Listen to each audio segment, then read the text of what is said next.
डायलॉगबाजी ठीक है लेकिन इसमें बहुत रिस्क है। रिस्क है तो रिस्क है। सो वेलकम छ सबैजनालाई नेपो ट्रेडरमा and this is the first video of our channel. सो तपाईँ ट्रेडिङ फिल्डमा चाहिँ कम्प्लिटली बिगिनर हुनुहुन्छ भने चाहिँ के गर्नुपर्छ अथवा के गर्दा तपाईँ छिटो ट्रेडिङ सिक्नुहुन्छ भन्ने कुरा हामी छलफल गर्छौँ। सुरुमा मार्केट सम्बन्धी सिक्नुहोस्। What is share market, what is forex market, what is crypto market, यिनीहरूमा के हुन्छ, कसरी ट्रेडिङ गर्ने फर्स्टमा। सेकेन्डमा मैले भनेको 4-5वटा कुरामा मास्टरी गर्नुहोस्।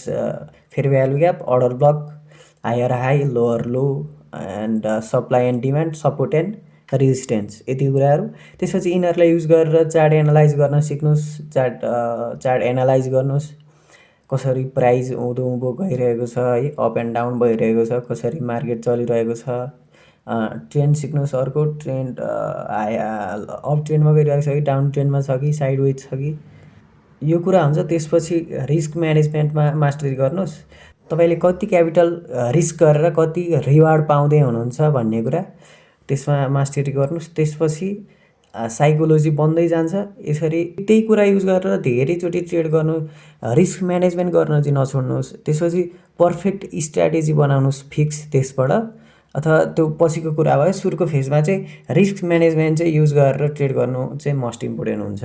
सो आजको लागि यति नै। तपाईँले सब्सक्राइब गरिदिनु भयो भने फेरि भेट हुने नै छ। By by.